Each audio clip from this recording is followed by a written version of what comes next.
Chers frères et sœurs en Christ bien-aimés, nous poursuivons notre chemin en ce temps de Pâques et nous visitons dimanche après dimanche, ou nous retrouvons dimanche après dimanche des actes de la vie de notre Dieu et Seigneur Jésus-Christ et aujourd'hui la guérison du paralytique. Nous pouvons nous interroger sur le sens véritable de cette guérison. Il s'agit là, bien sûr, dans le cas du paralytique, d'un acte de foi, de celui qui accepte de se confier dans sa faiblesse au Seigneur et de lui demander son aide. Et le Seigneur va la lui accorder et il va pouvoir être guéri dans la piscine de Bethesda.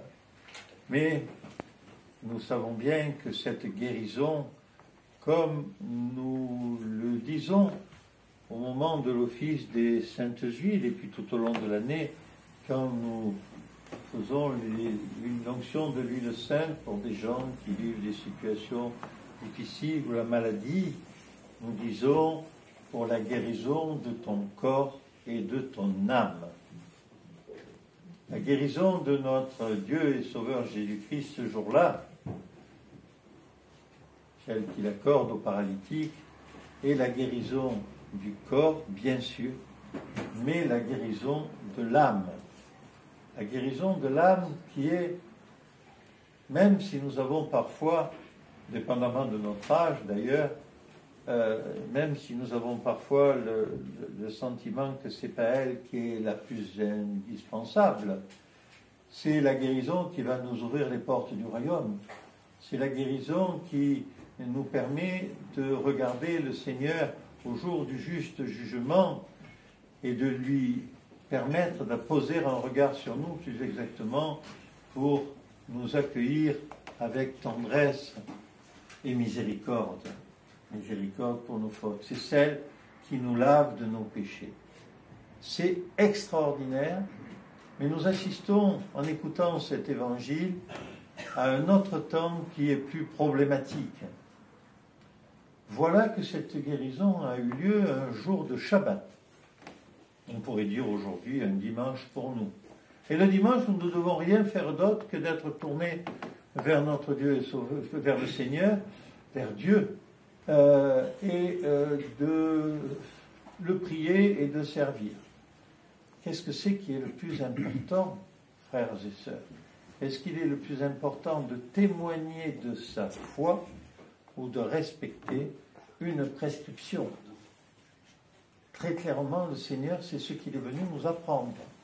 Il est venu nous apprendre cela en passant de la tradition qui était inscrite dans la pierre et à la tradition de l'Évangile, à celle qui ouvre nos cœurs au véritable sens que nous devons mettre dans notre vie. Oui, les gens sont jaloux et les gens cherchent à finalement dénigrer d'abord celui qui a été guéri, mais à travers lui, celui qui peut marcher, mais à travers lui, celui qui a apporté la guérison dans l'amour infini qui est le sien pour nous. Frères et sœurs en Christ, ne nous méprenons pas, je vous en prie, ne nous méprenons pas. Ce que nous devons faire, c'est vivre selon l'enseignement de l'Évangile. Cet Évangile qui nous dit que le premier devoir que nous avons, pas le premier commandement au sens des tables de la loi, tu ne tueras point, tu respecteras, non. Nous devons nous aimer les uns les autres et donc nous porter secours aux uns aux autres, quel que soit le jour, quel que soit le temps, et je dirais dans notre vie,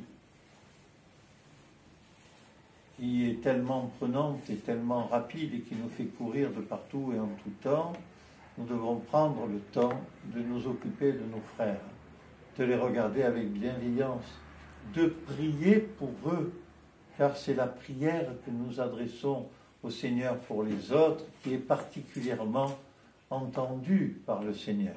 Lorsque nous prions pour nous-mêmes, c'est pas inutile, ne me faites pas dire ce que je ne dis pas, Mais souvent, nous prions pour être, être libérés de telle petite chose, pour arriver à faire je ne sais quelle chose.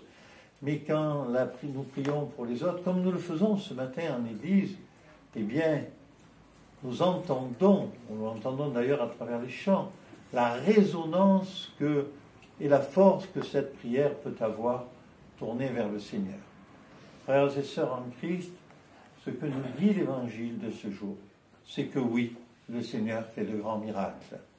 Il guérit les paralytiques, ceux qui sont habités par un esprit mauvais, par tous ceux qui sont morts, et nous avons entendu la guérison de la résurrection de Tabitha au nom du Seigneur, mais que Pierre agit dans l'évangile de ce jour. Oui, bien sûr, tout cela nous le savons. Mais nous savons aussi que notre devoir, notre chemin de vie,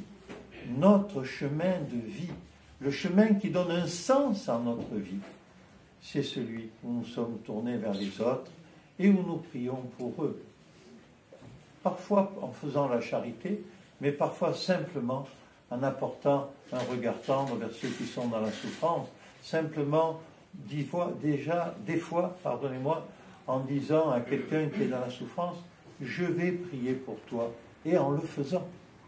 Et là, nous savons que celui qui entend ça, et celui qui a fait cette proposition de prier pour l'autre, eh bien, ils vont être portés, ils vont s'élever vers le Seigneur. Et nous nous élevons vers le Seigneur, pas pour devenir des saints, nous savons bien sûr que nous y sommes tous appelés en tant que chrétiens orthodoxes et en tant que habitants de cette terre lorsque nous avons rencontré le Seigneur et que nous avons décidé de vivre pour lui, mais nous savons que tous nous n'y arriverons pas. Néanmoins, aurons-nous témoigné de notre confiance dans le Seigneur, de notre amour pour lui et de notre amour pour nos frères.